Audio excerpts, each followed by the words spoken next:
오늘 함께 나눌 하나님의 말씀은 신약성경 마가복음 14장 1절부터 11절까지의 말씀입니다.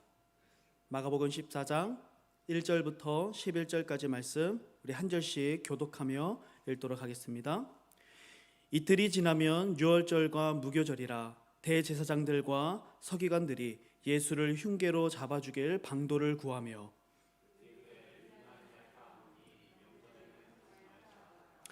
예수께서 베다니 나병 환자 시몬의 집에서 식사하실 때에 한 여자가 매우 값진 향유 곧 순전한 나드 한 옥합을 가지고 와서 그 옥합을 깨뜨려 예수의 머리에 부으니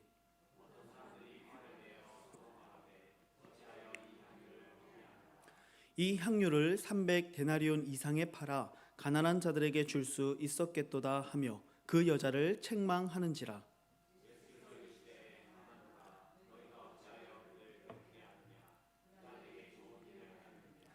가난한 자들은 항상 너희와 함께 있으니 아무 때라도 원하는 대로 도울 수 있거니와 나는 너희와 항상 함께 있지 아니하리라.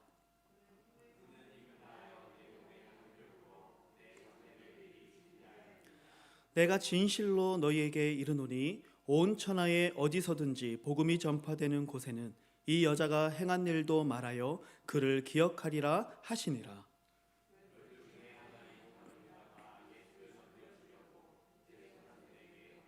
함께 있습니다. 그들이 듣고 기뻐하여 돈을 주기로 약속하니 유다가 예수를 어떻게 넘겨줄까 하고 그 기회를 찾더라. 아멘. 우리 앞에 있는 성도님들과 한번 인사 나누겠습니다. 주님의 이름으로 사랑하고 축복합니다. 인사하겠습니다.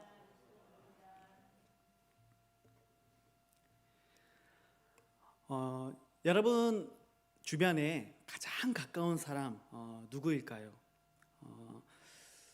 아무리 거리가 가까이 있어도 멀리 있는 것 같은 사람이 있을 수 있습니다. 또 반대로 아무리 멀리 있어도 그 누구보다 가깝게 느껴지는 사람이 있을 수 있겠죠. 제가 2014년에 한국에서 사역하고 있을 때 그때 이제 제 아내하고 그리고 우리 첫째 아이가 그때 이제 한 18개월 정도 됐었는데 그때 이제 아내와 아이가 이 호주 아들레이드에 작은 언니 집을 잠깐 방문하게 됐었습니다. 그때 작은 처형이 이제 셋째를 출산하게 되었는데 뭐 거기도 목회자 가정이기 때문에 뭐 산후도우미를 부를 만한 형편도 아니었고 또 장모님도 안 계셨기 때문에 부득이하게 그때 큰 처형과 제 아내와 첫째 아이가 원정 산후도우미를 이제 가게 된 것이죠. 우리 잘 알다시피 뭐 비행기로 대략 한 10시간 정도 떨어져 있습니다. 아주 멀리 떨어져 있었죠. 대략 한 6주 정도, 7주 정도 이렇게 떨어져 있었던 것 같아요. 매일매일 화상통화를 하고 또 매일매일 전화도 하고 그러면서 참 멀리 떨어져 있었지만 늘 내 가까이에 있는 것처럼 이 세상 그 누구보다 가까운 사람이 제 아내와 또 제 아이였던 것이죠. 하지만 반대로 우리가 아무리 가깝게 있어도 멀리 있는 듯한 사람이 있을 수도 있습니다. 특별히 이 세상에서 가장 가까운 사이라고 한다면 남편과 아내 사이라고 할 수 있겠죠. 늘 같은 침대에서 자니까 가장 가까운 거리에 있죠. 하지만 이런 남편과 아내가 서로 등을 돌리게 되면은 그 누구보다 먼 사람이 되고 맙니다. 왜냐하면 서로 등을 돌리게 되면은 지구를 한 바퀴 돌아야만 만날 수 있는 사람이 되기 때문에 그렇다고 합니다. 재미있는 이야기죠. 단지 몸이 가깝다고 해서 친밀한 것은 절대로 아닙니다. 또 멀리 있다고 해서 꼭 먼 것도 아니죠. 멀리 있어도 가까운 사람이 있을 수 있습니다. 오늘 이런 관점에서 나와 예수님과의 이 관계의 거리를 한번 생각해 보면서 예수님과의 그 관계의 거리를 한번 점검해 보는 그런 시간이 되기를 소망합니다. 오늘 우리가 읽은 본문에서는요, 크게 세 부류의 등장인물들이 본문의 이야기를 구성하고 있습니다. 첫 번째는 바로 종교 지도자들입니다. 본문 1절을 보니까 유월절과 무교절이라 대제사장들과 서기관들이 예수를 흉계로 잡아 죽일 방도를 구하며. 여러분, 대제사장들 그리고 서기관들은 백성들로부터 가장 존경받는 사람이었습니다. 지금 우리들이야 이 대제사장들, 서기관들, 바리새인들 이런 이미지를 딱 떠오르면 대번에 독사의 자식들아 이런 이야기가 머릿속에 딱 떠오르지만 사실 이 당시에 바로 이런 사람들은요 종교적 지도자들이고 그리고 정치적인 지도자들이기도 하면서 동시에 사람들로부터 큰 존경을 받는 그런 사람들이었습니다. 가장 높은 위치에 있었던 사람들이죠. 율법적인 의로는 그들 스스로 흠이 없는 자들이라고 여겼습니다. 따라서 종교적으로 볼 때 이 사람들은요 하나님하고 가장 가까운 거리에 있는 사람처럼 보일 수 있다는 거죠. 하지만 이들의 관심은 예수님이 아니라 본문에 보니까 예수님 때문에 빼앗긴 자신들의 권위, 자신들의 명성, 자신들의 종교적이고 정치적인 기득권에 있었다라는 것을 보게 됩니다. 왜냐하면 이들은 예수를 잡아 죽일 방도를 구하고 있었기 때문이죠. 여러분, 이들이 왜 예수를 흉계로 잡아 죽일 방도를 구하고 있었을까요? 그것은 절대로 그들의 종교적 신념 때문만은 아니었어요. 우리가 믿고 있는 바를 확고하게 지키기 위한 종교적 신념이 아니라는 말입니다. 그들이 만약 종교적인 신념 때문에 예수님을 죽이려고 했었다면 아마 2절 말씀처럼 그들이 밀란이 날까 하노니 명절에는 하지 말자 하더라. 다시 말하자면 명절에 예수님을 죽임으로써 일어나게 될 밀란에 대해서 아마 두려워하지 않았을 것이죠. 그러니까 지금 그들의 관심은 종교적인 신념을 바로 세우는 것이 아니라 어디에 관심이 있는 거예요?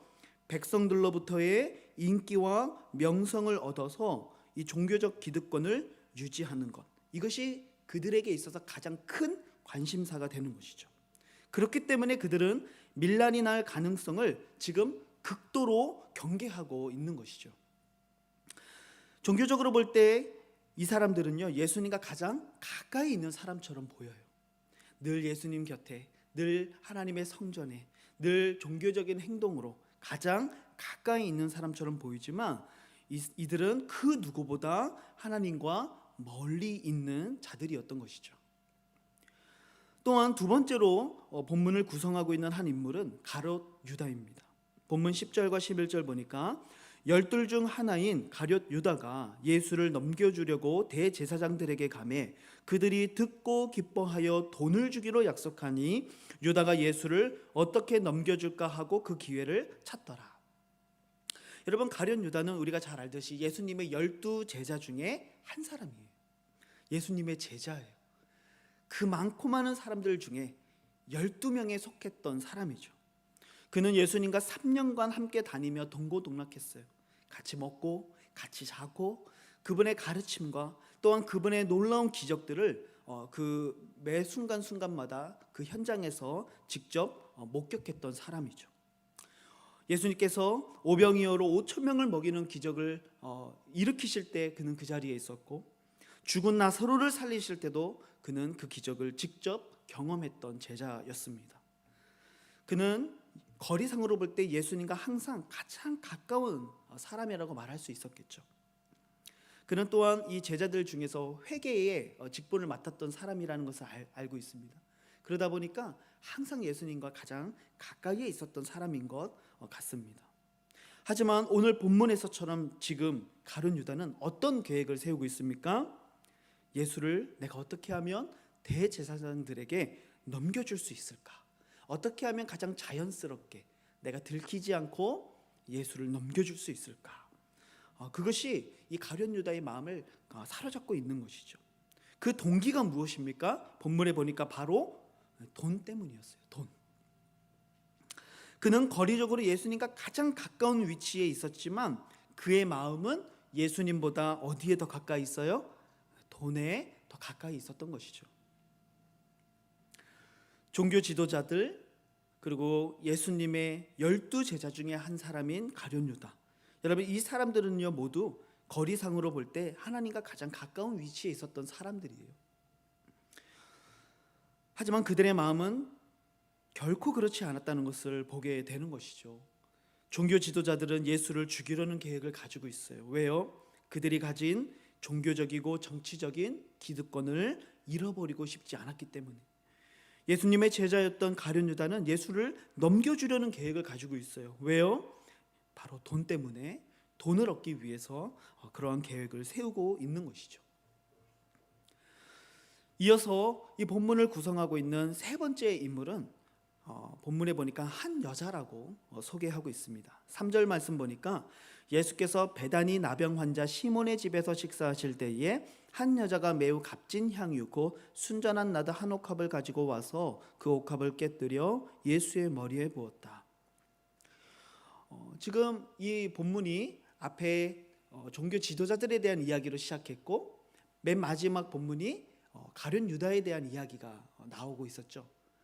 맨 처음과 맨 마지막 가장 예수님과 가까울 것처럼 보이지만 가장 예수님과 멀었던 이 두 부류의 이야기를 사이에 두고 오늘 이 가운데에 이름도 없는 한 여자의 이야기가 가운데에 딱 자리 잡고 있는 거예요. 이 성경에서 흔히 사용하는 문학적인 방법입니다. 비교하고 있는 것이죠. 그 당시 가장 예수님 곁에 있을 것 같은 사람들, 그 사람들은요 예수님으로부터 가장 마음이 멀었던 사람이에요. 하지만 이들의 이야기 중간에 자리를 잡고 있는 바로 이 또 다른 이야기를 우리 주목해 보면은요 이 사람의 이름이 기록되어 있지 않아요. 다만 한 여자라고 소개하고 있을 뿐이죠. 좀 재미있는 것은 지금 이 해프닝이 일어나고 있는 장소를 소개할 때는 굉장히 디테일하게 소개를 합니다. 뭐라고 소개했죠? 베다니 나병 환자 시몬의 집. 그렇죠? 그러니까 지금 장소는 굉장히 아주 상세하게 설명하면서 정작 예수님의 머리에 향유를 부었던 여자의 이름은 기록하지 않아요. 그냥 한 여자. 그냥 한 여자예요. 이 여인의 이름을 몰랐을까요? 어쨌든 간에 이 여인은요 거리상으로 볼 때 이 세 부류 중에 예수님으로부터 가장 거리가 먼 사람이었음에는 틀림이 없습니다. 어쩌면 죄인이었을 수도 있고요, 사람들부터 멸시와 천대를 받는 여자였을 수도 있고, 그리고 그 당시에는 여자라고 하는 그 이유 하나만으로도 상대할 만한 가치가 없었던, 그래서 예수님으로부터 어쩌면 가장 멀리 있었던 사람이라고 우리는 생각할 수 있습니다. 그런데 이 여인이 어떤 행동을 합니까? 아주 값비싼 향유를 예수님의 머리에 부으는 거예요. 옥합을 깨뜨렸어요. 이 깨뜨렸다는 것은 향유 전체를 하나도 남김없이 전부 부었다라는 것을 의미합니다. 비록 이 여인이 실제로 예수님의 장례를 미리 준비하려는 의도로 이 행동을 했다고 보기는 어렵지만 예수님은 그녀의 이 행동을 통해서 그녀가 바로 나의 장례를 미리 예비했다라고 해석하세요. 그러한 믿음으로 예수님이 이것을 받으신 거죠. 그래서 8절 말씀 보니까 그는 힘을 다하여 내 몸에 향유를 부어 내 장례를 미리 준비하였느니라 이렇게 말씀하세요.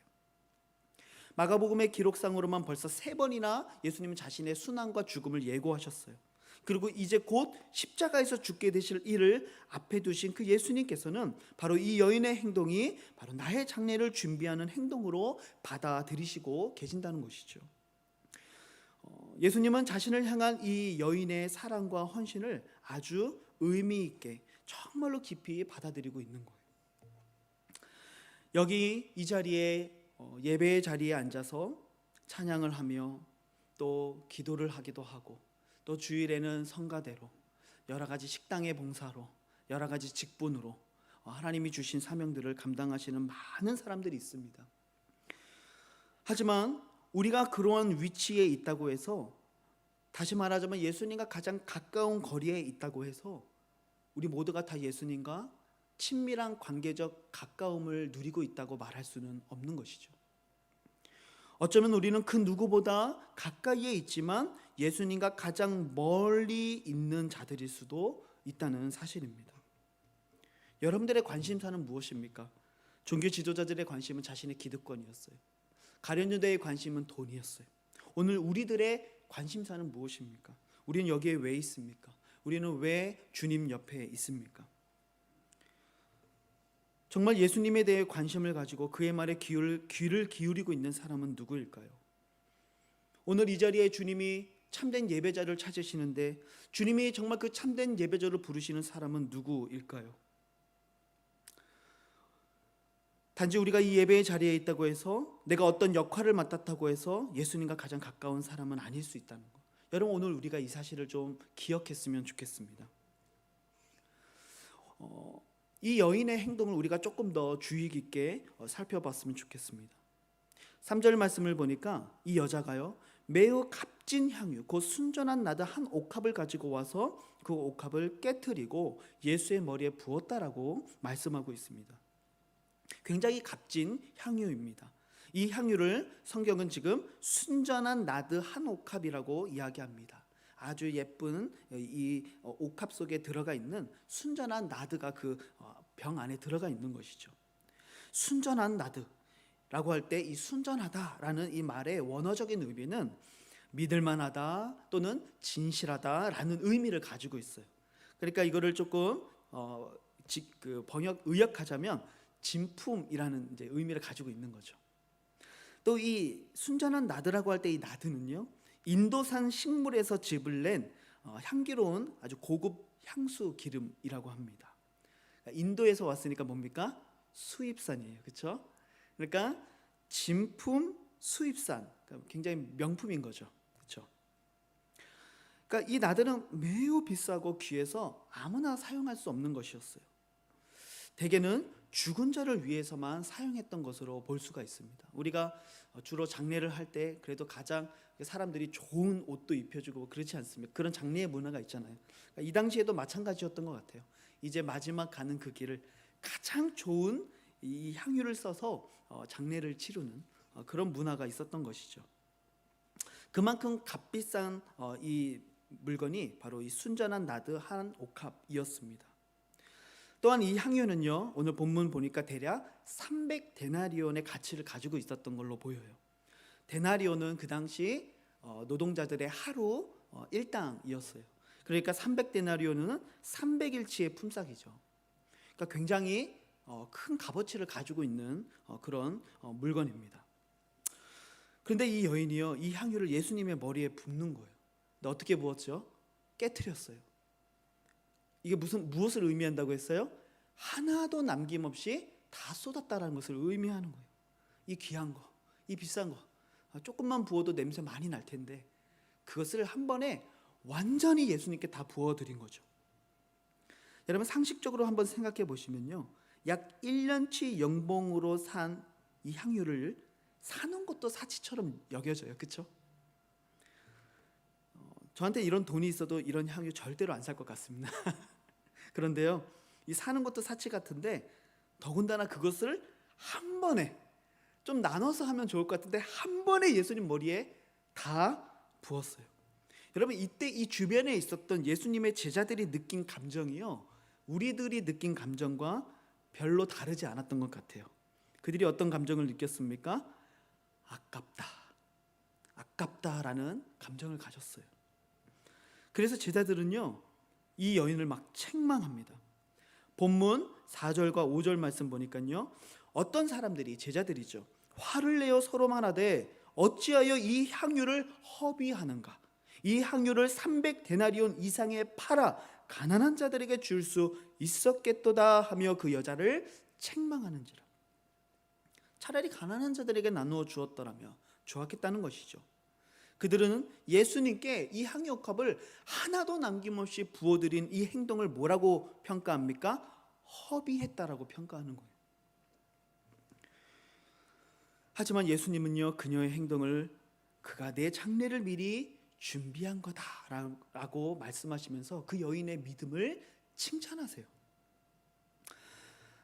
여러분, 혹시 우리들도 오늘 이 여인의 행동을 우리가 바라보면서 혹시 이것을 허비라고 생각하고 있지는 않은가? 한번 우리 자신 한번 돌아보았으면 좋겠어요. 내 시간, 내 물질, 또는 내가 하는 어떤 감정적인 노동, 그런 것들이 정말 허비한다라고 느낄 수 있는 거죠. 특별히 우리가 살아가고 있는 이 자본주의 사회에서 이 여인의 행동은요, 허비가 맞아요. 자본주의 세상에서의 관점으로 보면 맞죠. 그 귀한 것을 어떻게 한 번에 그렇게 다 낭비할 수가 있습니까? 하지만 하나님 나라의 관점에서 보면은 결코 그렇지 않다는 것을 깨닫게 되는 거예요. 예수님께서는 이 마태복음 13장에서 천국에 대한 비유를 아주 많이 말씀하세요. 그 중에 우리가 잘 아는 비유 중에 하나인데요, 밭에 감추인 보화, 그리고 아주 값진 진주를 발견한 사람의 이야기가 등장합니다. 마태복음 13장 44절부터 46절까지의 본문을 제가 한번 읽어보겠습니다. 천국은 마치 밭에 감추인 보화와 같으니 사람이 이를 발견한 후 숨겨두고 기뻐하며 돌아가서 자기의 소유를 다 팔아 그 밭을 사느니라. 또 천국은 마치 좋은 진주를 구하는 장사와 같으니 극히 값진 진주 하나를 발견하매 가서 자기의 소유를 다 팔아 그 진주를 사느니라. 여러분, 이 두 비유의 핵심이 무엇입니까? 천국은 그 무엇보다 가장 큰 가치를 가지고 있다는 거예요. 그래서 누구든지 마치 밭에 감추어진 그 보화와 같이, 또는 너무나도 값비싼 극히 값진 진주같이 그 천국을 발견한 사람은 전 재산을 팔아서라도 반드시 그것을 소유할 것이다 라고 말하고 싶은 거죠. 하지만 반대로 천국을 발견하지 못한 사람, 천국이 어디 있는지 모르는 사람, 그 밭에 보화가 감춰져 있다는 것을 모르는 사람, 그 진주가 이 세상에서 가장 비싸다는 것을 모르는 사람은요, 전 재산을 팔아 밭을 사고 진주를 사는 그 사람을 보면서 뭐라고 생각할까요? 그가 허비하는도다 라고 생각하는 거죠. 제가 한국에서 사역할 때 고등부를 사역했습니다. 해마다 고3이 되면 아이들이 하는 이야기가 있습니다. 저는 이제 고3이기 때문에 찬양팀 못해요. 고3이기 때문에 수련회 못 가요. 부모와 아이가 참 이때만큼은 일심동체가 되는 것 같아요.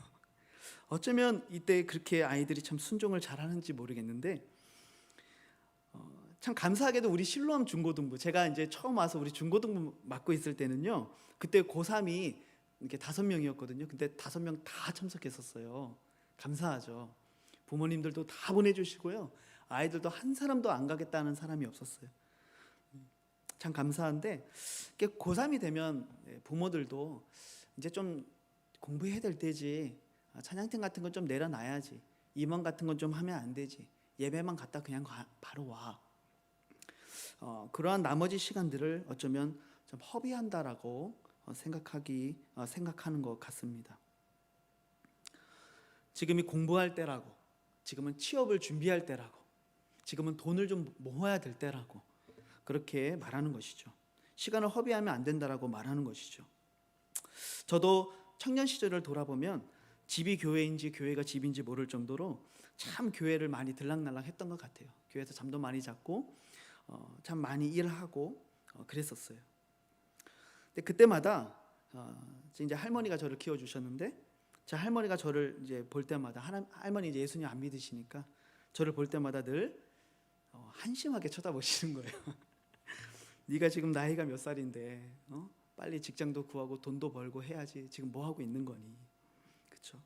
한심하게 이렇게 생각하시는 것을 보았어요. 그러나 오늘 이 본문 속에 있는 여인은요, 전 재산을 팔아서 산 그 값비싼 향유를 단 한 번에 예수님의 머리에 붓고 있습니다. 여러분, 그녀가 이렇게 할 수 있었던 이유가 무엇일까요? 그녀는요, 예수 그리스도 안에 있는 그 천국을 발견했기 때문이죠. 밭에 묻힌 그 보화와 극히 값진 진주를 그녀는 발견한 거예요. 그리고 오늘 그녀는 자신이 산 가장 값비싼, 어쩌면 전 재산이었을 그 재산으로 산 그 향유를 단 한 번에 예수님께 온전하게 부어드리는 그런 헌신을 주님 앞에 했던 것이죠. 그것이 비록 제자들의 눈에는 허비처럼 보였지만 그 여인은 바로 그 믿음을 통해 인생에서 가장 값진 천국을 소유하게 된 것입니다. 여러분, 이 자리에 계신 우리 사랑하는 성도님들 가운데 누가 예수님을 위해 순전한 나드 한 옥합을 깨트려서 예수님의 머리에 부을 수 있겠습니까? 여러분, 그런 사람은요, 바리새인이라고 하는 종교적 위치 때문에 가능한 것도 아니에요.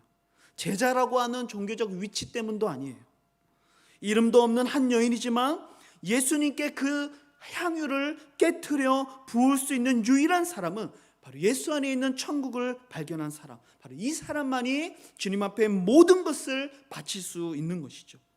사랑하는 성도 여러분들이 바로 이러한 사람들이 되시기를 주님의 이름으로 축복합니다. 여러분들에게 가장 소중한 그 향유, 그 한 옥합은 여러분 무엇입니까? 그것을 깨트리지 않고서는 우리는 절대로 천국을 누릴 수 없는 거예요. 우리가 신앙의 연수가 참 많아지고 직분도 있고 봉사도 하지만 우리의 신앙생활에 참 만족과 기쁨이 없는 이유가 무엇인가? 여전히 주님 앞에서 그 옥합을 깨트리고 있지 않기 때문인 것이죠. 여러분, 그것이 어쩌면 나에게 돈일 수도 있고 내 알량한 자존심일 수도 있습니다. 예수님을 찾아왔던 부자 청년, 그는 영생을 원했어요. 그래서 예수님께 찾아와서 내가 어떻게 해야 영생을 얻을 수 있냐고 물어봤죠. 하지만 그는 영생에 들어갈 수 있는 유일한 길이요 진리요 생명 되시는 주님 앞에서도 그는 재물이 많음으로 근심하며 돌아갔어요. 그 청년은 옥합을 깨트리지 못한 거죠. 참 마음이 안타까울 때가 많습니다. 정말 주님 앞에 이 향유 옥합을 깨트리는 참된 헌신자들을 찾는 것이 너무나도 어렵다는 것을 보게 됩니다. 이 수요 예배, 기도자의 자리가 여러분 얼마나 복된 자리일까요? 저희 아이도 대표기도 하라 그러면 되게 싫어합니다. 어린 아이들이 다 똑같죠. 어린 아이들이 대표기도 하는 거 좋아하겠어요. 그때마다 주원이에게 꼭 얘기해 줍니다. 주원아, 대표기도 하는 것은 정말 하나님의 축복의 통로야. 너가 누군가를 대신해서 그렇게 기도할 때 하나님 너에게 복을 주실 거라고 그렇게 가르쳐 줍니다. 여전히 어려워합니다. 근데요, 이렇게 수요 예배 기도자의 자리를 구하는 거, 여러분 이것도 너무 어려워요. 우리 학생들, 우리 청년들, 장년들 그 작은 헌신을 너무 두려워합니다. 내 삶이 뭔가 어려워질 것 같고 작은 균열이 생길 것 같고 내가 세워놓은 계획들이 흐트러질 것만 같은 두려움에 휩싸이게 되는 것이죠. 다 이유가 있고 사정이 있다는 것도 이해합니다. 하지만 그 옥합을 깨뜨리기만 하면, 그것이 비록 작은 거라고 할지라도 그것을 깨뜨리기만 하면 하나님이 그의 삶을 분명히 책임져 주시고 복 주시려고 하나님은 그렇게 기다리고 계시는데, 그 옥합을 깨뜨리지 못하는 모습을 볼 때 목회자로서 참 마음이 안타까울 때가 있는 것이죠. 사랑하는 성도 여러분, 이 시간 오늘 이 주님의 말씀을 가지고 여러분들에게 도전하고 싶습니다. 작은 것이어도 괜찮습니다. 여러분들이 하나님 앞에 깨트려야 될 옥합은 무엇입니까? 내려놓아야 될 것, 하나님 앞에 온전히 바쳐야 될 것이 무엇입니까? 그것을 하나님 앞에 드리는 귀한 은혜가 있으시기를 주님의 이름으로 축복합니다. 그래서 오늘 종교 지도자도 아니고 예수님의 제자도 아니고 이름 없는 이 한 여인이 예수님과 이 관계적으로 가장 친밀하고 가까운 자리에 있었던 것처럼 이 자리에 계신 여러분들이 이 세상 그 누구보다 예수님 가장 가까이에 있는 그러한 귀한 축복된 인생이 되시기를 주님의 이름으로 축복합니다. 오늘 말씀을 생각하며 우리 잠시 기도하는 시간 갖도록 하겠습니다. 하나님, 정말 내게 있는 그 향유 옥합을 주님께 가져가 주님께 입맞추고 그것을 깨트리기를 원합니다. 내가 그렇게 할 수 있는 유일한 이유는 바로 주님이 나를 위해 십자가 지셨고 주님이 나를 위해 피를 흘려주셨고 주님이 나를 사랑해 주셨기 때문임을 고백합니다. 주님 안에 영원한 천국의 소망이 있으며 주님 안에 참된 풍요와 만족과 샬롬이 있음을 하나님 믿기 때문입니다. 전 재산을 팔아 그 보화가 묻혀져 있던 밭을 샀던 사람처럼, 전 재산을 팔아 극히 값진 진주를 샀던 사람처럼 오늘 내 모든 것을 들여서라도 정말 주님 가장 가까이에 있는 사람 되어지기를 소망합니다. 그동안 하나님 앞에 결단하지 못했던 헌신들, 그동안 하나님 앞에 내려놓지 못했던 나의 아집들, 하나님 이 시간 깨트리게 하여 주시고 주님 앞에 드릴 때 하나님 나를 받아주시고 나를 사용하여 주시고 참된 기쁨과 천국을 누리는 삶으로 하나님 나를 이끌어 주십시오. 오늘 말씀을 생각하며 우리 함께 결단하며 기도하는 시간 갖기를 원합니다. 기도하시겠습니다.